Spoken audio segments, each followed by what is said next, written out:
Mafaly miarabanao amin'izao fotoana izao manaraka an'ity fandaharana ity miomana fandaharana anankiray izay tena izarana ny fahamarinana aminao, izarana ny tenin'Andriamanitra marina aminao manoloana an'izao fiainana efa feno faratsiana, feno ny tenin'Andriamanitra milaza any aparany any ny olona angidy tsofina dia amorona mpampianatra ho azy dia anao fampianarana izay mahafinaritra azy ary be da be koa izy Jesosy no olona ho avy izay hitory teny ary tahaka ny ambodi fa misarona volon'ondry fotsy ary ao anatin'izay zavatra rehetrarehetra izay dia mila toriana hatrany ny fahamarinana, ambara hatrany ny tenin'Andriamanitra.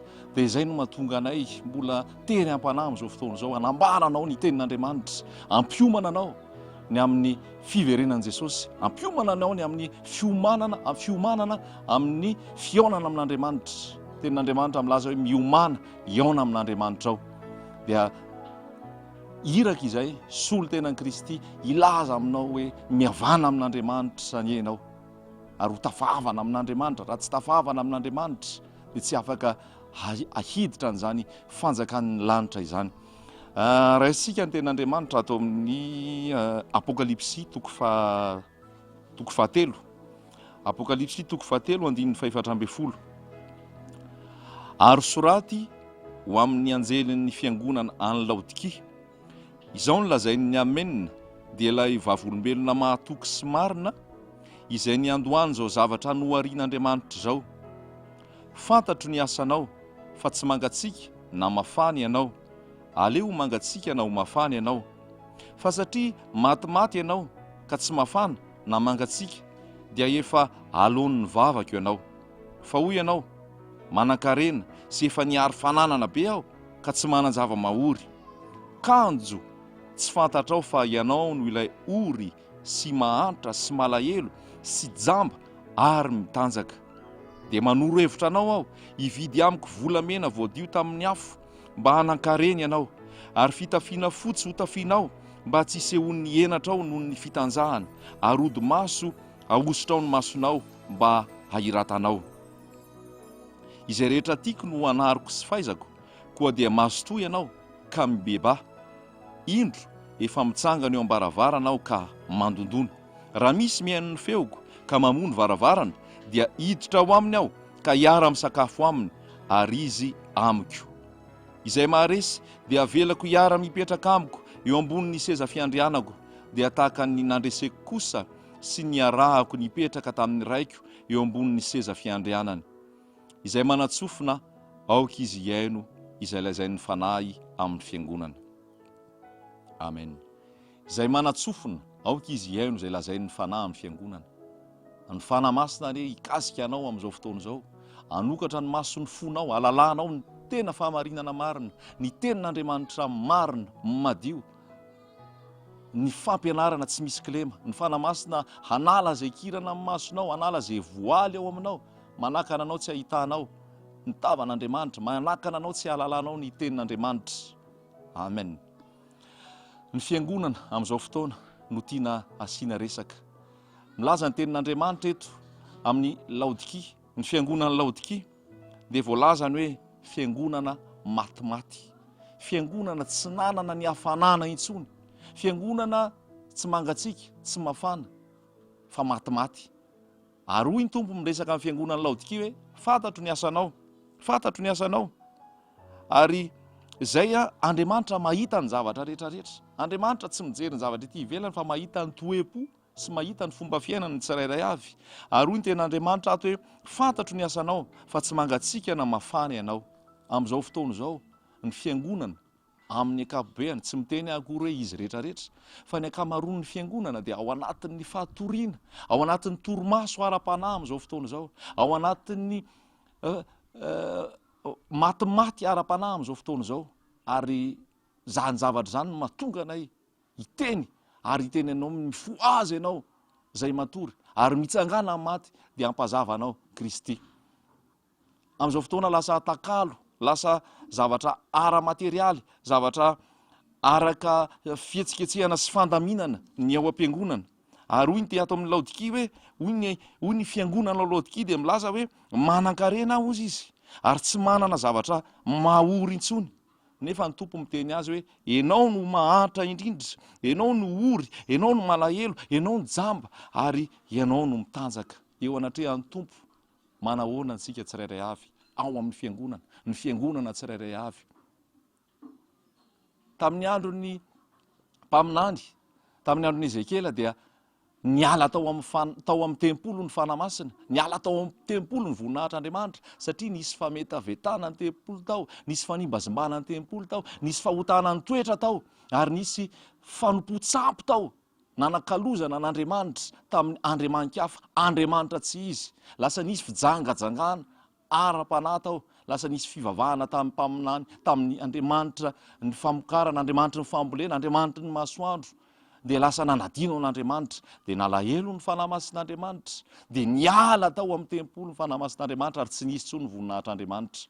Amin'izao fotoana ny akamaroan'ny fiangonana dia lasa tsy mahita tsony ny voninahitr'Andriamanitra, fa mahita fanamboarana, mahita zavatra mirentirety, zavatra mihezinezina, fa tsisy ny voninahitr'Andriamanitra. Ao am-piangonana efa tsy mitondra baiboly, tsy mitondra firana, fa miseho eny amin'ny rindrina ny tononkira, miseho eny amin'ny rindrina ny vakiteny atao. Ao am-piangonana efa tsy hijereny pastera, fa efa misy écran plat hojerena. Ao am-piangonana efa tsy misy intsony ny fahatahoran'Andriamanitra, fa lasa fanehoana lamaody sy fanehoana fihetsiketsehana. Ao am-piangonana lasa vola no voizina, lasa fitadiavam-bola ny ao am-piangonana, ary lasa entreprise mihitsy ny fiangonana, milaza roaraha-bola, toe-bola maro isan-karazany. Ary ao anatin'ny fitaovam-pivavahana, ao anatin'ny fiangonana dia zary lany amin'ny resaka fotoana, rany amin'ny resaka programa, rany amin'ny resaka vola sy maro-bola sy toe-bola ny fotoana. Fa ny fotoana izarana ny tenin'Andriamanitra dia eo amin'ny 10 fefakadiny eo. Raha mihoatra an'izay dia efa leoleo ny olona, raha mihoatra an'izay dia efa malaindaina ny olona, satria tsy misy aina ny tenin'Andriamanitra zay zaraina. Aoka tsy ho fitahantsika, aoka hamantatritsika aiza ho aiza ny misy atsika amin'izao fotoana izao, tsika fiangonana milaza ho solo-tenin'Andriamanitra eto amin'ity toerana ity. Nahoana ny mebe ny faratsiana, mebe ny herisetra, mebe ny vonon'olona, mebe ny fanolanana, mebe ny fijangajangana, misy ny fahotana, satria efa matimaty ny fiangonana, ary tsy misy intsony ny fatahorana n'Andriamanitra. Amin'izao fotoana ny fiangonana lasa manao ny fomba n'izao tontolo izao, ary izao tontolo izao lasa hita ao anatin'ny fiangonana miaroaro, tsy hita intsony ny voninahitr'Andriamanitra. Dia izay lazain'ny ten'Andriamanitra hoe enao ilay ory indrindra, enao ilay jamba, enao ilay mitanjaka, satria tsy ao aminao intsony ny afon'Andriamanitra. Ary ny zavatra tena hita eto ato amin'ity fiangonana Laodikia ity dia hoy ny tompo hoe indro mitsangana eo am-baravarana ka mandondona. Sao dia itsika miara-mivavaka, tsika manao asan'Andriamanitra, tsika manao fanompona, tsika manao hetsika maro isan-karazany. Jesosy nefa tsy eo akory. Jesosy lasa ary ivelany, ary mandondony Jesosy. Mandondony Jesosy amin'izao fotoana izao. Maro dia maro zany ny havana, tsy miteny izy rehetra, fa misy ny manaraka ny fahamarinana, misy ny matahotra n'Andriamanitra, misy mandeha amin'ny fahamarinana, fa ny akamaroany dia ao anatin'ny fahafatesana ara-panahy, matimaty ara-panahy, tsisy hafanana, tsisy firetana ao amin'ny tompo. Hanika lasa zao tontolo zao no manjaka. Ny olona miditra ao am-piangonana mifoka sigara izy, mivoaka avy ao am-piangonana izy mbola mpifoka sigara. Miditra ao am-piangonana marary ny aretina, mivoaka avy ao am-piangonana mbola marary ny aretina. Miditra ao am-piangonana misy fanahy ratsy itoerany fanahy ratsy izy, mivoaka avy ao mbola zay ihany ny toetrany. Tsy misy intsony ny voninahitr'Andriamanitra, fa lasa fananana rena, fananana vola, fananana fitaovana no zava-dehibe. Ary tsy eo intsony ny voninahitr'Andriamanitra. Ary zany ny zavatra hita tato amin'ny Laodikia, ary zany ny akamaroan'ny fiangonana amin'izao fotoana. Tsy miomana ho any an-danitra, fa kelikely ny trano dia hanao fanitarana ray, hizara valopy, hizara fitaovana rehetra, hitaona olona maro, hanao fotoana maro, hanitarana, hanaovana an'izao trano sy zavatra rehetra izao. Ny olona ao anatin'ny fahotana, ny olona voagezan'ny fahotana, ny olona voagezan'ny aretina, ny olona itoeran'ny fanahy maloto nefa tsy afaka, tsy voavonjy. Tsy izany na ny rahan'ny tompo. Na ny rahan'ny tompo dia hoy ny tompo hoe izao famantarana izao ny anarak'izay mino, amoaka demonia amin'ny anarako izy. Amoaka demonia amin'ny anarako izy. Ametra tanana amin'ny marary izy dia ho sitrany reny. Nandray menarana ary izy, tsy hampaninina azy zany. Na hisotro zava-mafaty azy izy, tsy hampaninina azy zany. omeko fahefananareo Jesosy, anitsaka mena rano, anitsaka maingoka, ary tsisy hampaninina anareo. Very zany fahefana zany amin'izao fotoana amin'ny ankamaroany, fa lasa matimaty ara-panahy, lasa manaraka ny fomba n'izao tontolo zao. Any am-piangonana ny fomba fitafy mamofady mbola tonga any am-piangonana, ny akanjo ny zipon'ny vehivavy aty apotope, ny akanjo mampiseho vatana ary tsisy miteny, mitondra fivavahana mpikarakara tsisy miteny. Mahonena zany, ary mila ravana zany, mila averina ny fatahorana an'Andriamanitra, mila averina ny fatahorana an'Andriamanitra. Fa nisan'ny tsy eo intsony ny voninahitr'Andriamanitra, ary mijaly ny vahoaka, ringana ny oloko noho ny tsy fiany fahalalana, jamba ny masony tsirairay avy, tsy mahita ny voninahitr'Andriamanitra, ary tsy malala fa ory, mitanjaka, malahelo, ary tsy manana ny tompo. Be da be ny sahala amin'izany, manao asa, manao hetsika maro, ary mihevitra fa tena manana ny zavatra rehetra ary mahery satria manana ny fitaovana. Nefa raha vao tsy ao Jesosy, zava-poana zany rehetrarehetra zany. Raha vao tsy ao Jesosy, na manana an'izao rehetrarehetra zao ary, manana rindran-damina maro ary, manana fitaovana maro ary, nefa tsy ao ny tompo mbola mandondona, dia zava-poana zany rehetrarehetra zany. Ianao mpitondra fivavahana, ianao any am-piangonana, ianao mpikambana amina tokom-pivavahana, aiza ho aiza eo amin'ny fiainanao Jesosy, aiza ho aiza eo amin'ny fiainanao ny fatahorana an'Andriamanitra, aiza ho aiza eo amin'ny fiainanao ny fanamasina. Fa hoy ny tompo hoe ianao milaza manan-karena tsy manan-java-mahory, fa ny tompo rehefa mijery ianao dia hoy ny tompo hoe ianao ilay malahelo sy jamba ary mitanjaka, dia manoro-hevitra anao ny tompo. Hoy ny tompo hoe mividiana ianao volamena voadio amin'ny afo mba hanan-karena, ary fitafiana fotsy mba hotafiana ao, ary mba tsy sehoany ny henatra ao sy ny fitanjahana, ary odi-maso hanosorana ny masonao. Hoy ny tenin'Andriamanitra any amin'ny mpitoro teny any, amin'ny fotoana rehetra dia aoka ho fotsy ny akanjonao, ary amin'ny fotoana rehetra aoka tsy hiala amin'ny lohanao ny menaka. Tandindony ny fahamasinana zany, tandindony ny fanatrehan'Andriamanitra zany. Amin'ny fotoana rehetrarehetra dia aoka ho fotsy ny akanjonao, tsy miaroaro amin'izao tontolo zao, tsy misy petipetana, tsy misy fahotana.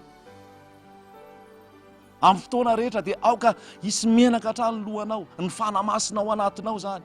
Firifiry ny olona milaza mpivavaka, milaza kristianina, fa tsisy tahotra an'Andriamanitra, tsisy henatra ny amin'ny fahotana, fa miariary ampabe maso, ary manaraka ny fomba zao tontolo zao, amin'ny zoma mahafinaritra hitanao eny amin'izao tontolo zao eny amin'ny animation na zava-pisotro maro isan-karazany feno faratsiana sy zavatra avy amin'izao tontolo zao. Tonga ny alahady hitanao indray izy eny am-piangonana, aiza ny fahamasinana, aiza ny fatahorana an'Andriamanitra. Any ivelan'i Jesosy mandondona, any ivelan'i Jesosy mandondona. Lasa ny trano no masina, lasa ny akanjo no masina, lasa ny fitaovana fitendrena ao am-piangonana no masina. Fa tsy misy antony zany, ary tsisy horaisin'Andriamanitra zany, fa ny tena no horaisin'Andriamanitra. Lasa le tena tempolo ny fanamasina, tsy misy fahamasinana intsony, tsy misy fatahorana an'Andriamanitra, tsy misy fitadiavana ny tavan'Andriamanitra, fa lasa mitoky amin'ny arena, mitoky amin'ny fitaovana, mitoky amin'ny fananana. Aoka ry havana tena hiverina amin'ny tenin'Andriamanitra tsika, aoka tena apiditra an' Jesosy ao anatintsika. Ity firenena ity manaja iamolony fa ny fony lavitra. Sambatra ny firenena manana ny Jehovah ho Andriamanina, milaza ny kristianina, ny malagasy ho kristianina. Raha mijery tsika ny atotanisa dia ny ankamaroany ho kristianina. Nahoana ny tsy sambatra, nahoana no mijaly, nahoana ao anatin'ny fahoriana, satria manaja an'Andriamanitra eo imolotra, satria ao anaty mbola misy fijangadjangana, herisetra, von'olona, fakambadin'olona, fitiavam-bola, fosafosa, laingalainga, fankalana, tsy fitiavana, tsy famelan-keloka, miady samy miray fiangonana, tsy mifampiteny, tsy mifampiaraba ao anatin'ny fiangonan'Andriamanitra. Ory, malahelo, mitanjaka, jamba. Miantso anao ny tompo androany, miantso anao ny tompo androany. Andriamanitra ninitsy nijery ny andro ny tsy fahalalana, fa ankehitriny izy mandidy ny olona rehetra eran'izao tontolo zao, eo amin'izao tany rehetra zao hibebaka, miverena amin'Andriamanitra. Mandondona Jesosy, sao mihevitra anao fa ao amin'ny tompo, nefa ny tompo lavitra anao. Fa mandondona Jesosy, ampiatrano izy, afoizo ny fahotana, afoizo ny fitiavam-bola, fitiavan-karena, afoizo ny fitaka, afoizo izay rehetrarehetra tsy ankasitrahan'Andriamanitra. Dia manatona an' Jesosy ianao, manatona an'Andriamanitra ianao. Ny tompo Andriamanitra Jesosy Kristy anafaka anao amin'izay mangeja anao, anafaka anao amin'izay fahotanao. Fa ny andrasan'ny tompo dia ianao manatona azy fotsiny, ny andrasan'ny tompo dia ianao manaiky azy fotsiny, dia amela ny elokao izy, lasa ny zavatra taloha rehetra, tonga olom-baovao ianao, afaka hiditra amin'ny fanjakan'Andriamanitra. Zay maharesy ozy izy dia velako hiaraka hihinana amiko. Aoka tena hiova ny fotom-pisainana, hiova ny fomba fanao, ary hiverina tanteraka amin'i Jesosy. Fa Jesosy lasa hivelany raha ny fombafomba-pivavahana sy ny asa ety ivelany mahamaky atsika. Fa Jesosy tsy ao anatintsika.